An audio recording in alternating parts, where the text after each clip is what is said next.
Dok, apakah benar minum es bisa menyebabkan batuk?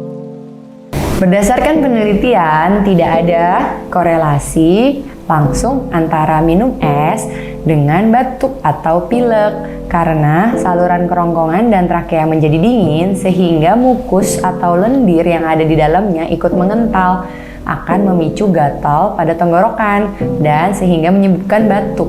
Tapi yang harus diingat, es atau air dingin bukan penyebab langsung timbulnya batuk, tapi minum es akan memperparah kondisi batuk kita.